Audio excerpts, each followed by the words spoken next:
Mummy क्यों मारा इसे थप्पड़? इसने परी का मंगलसूत्र तोड़ा। आप तो ऐसे बोल रहे हो जैसे मैंने परी और जीजू का रिश्ता ही तोड़ दिया हो। हाँ। किसी को तुम्हारी बातों पर भरोसा नहीं होती। मैं ये सब कुछ जानबूझकर क्यों करूंगी जीजू? क्यों नहीं कर सकती? परी की हालत बहुत खराब है यहाँ पर और परी को हॉस्पिटल लेके जा रहे हैं। आपको बता दूं कि संजू बचा लेता है परी को और कुएं में कूद के वो निकाल लेता है परी को सारे लोग। और नीति यहाँ पर बड़ी परेशान हो रही है। नीति को लग रहा था कि भाई अब तो मर जाएगी परी, लेकिन यहाँ पर संजू खुद ही कूद जाता है और उसको निकाल के ले आता है और सारे लोग हॉस्पिटल भागते हैं। यहाँ पर हॉस्पिटल जब आते हैं तो परी की बहुत हालत खराब होती है और नीति इस तरीके से बिहेव करती है जैसे कितना उसको परेशान हो रही है।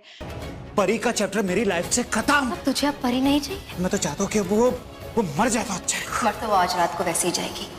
मतलब ये कि आज रात को मैं परी को खत्म करने वाली हूँ। कितना नाटक करती है, वो चिल्लाती है डॉक्टर्स के ऊपर और बोलती है अरे मेरी बहन को बचाओ, मेरी दोस्त को बचाओ और परी की जान चली जाएगी और यहाँ पर कोई डॉक्टर नहीं है और सारी चीजें। यहाँ पर डॉक्टर बोलते हैं कि भाई पहले एफआईआर करना पड़ेगा। तो नीति बोलती है कि कोई बात नहीं, एफआईआर हम बाद में कर लेंगे, पहले आप इसको देखो तो इसकी जान खतरे में है।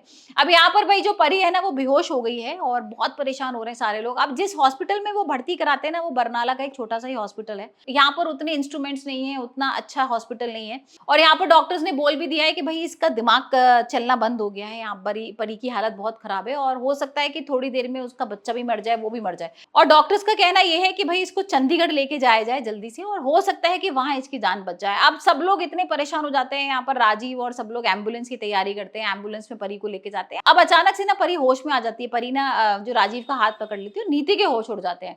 वो कहती है मुझे तो लग रहा था मर गई है, लेकिन यहाँ पर राजीव बहुत खुश होता है। वो नीति को बोलता है देखो देखो ये होश में आ रही है, मेरा हाथ पकड़ रही है और हो सकता है अभी परी की तबीयत ठीक हो जाए। और फिर यहाँ पर चंडीगढ़ के हॉस्पिटल में लेकर आते हैं। पर यहाँ पर आएगा एक बड़ा ट्विस्ट। भाई जो नीति है ना वो बुला लेगी राकेश को और अचानक से लाइट ऑफ हो जाएंगी और हम देखते हैं कि भाई जो नीति है ना वो परी का गला दबा रही होती है, लेकिन में ना परी की चाची आ जाएंगी और पकड़ लेंगी। अब वो जैसे ही आएंगी तो इतने में बेबे भी आ जाएगी और बोलेगी अरे बेबे, और बेबे को देख के ना वो थोड़ी सी चाची को कहेगी अच्छा ये तो साथ में है। नहीं तो जब नीति को देखती है ना तो नीति को लगता है कि आज तो मेरा भांडा फूट जाएगा, आज तो मेरे को चाची पकड़ लेंगी। लेकिन बेबे आती है और कुछ कहानी बनाती है कि अरे हम यहीं पर थे और ध्यान दे रहे थे और सारी चीजें कर रहे थे। तो यहाँ पर फिर एक बार से भाई परी बच जाती है और नीति अब करती है नई प्लानिंग।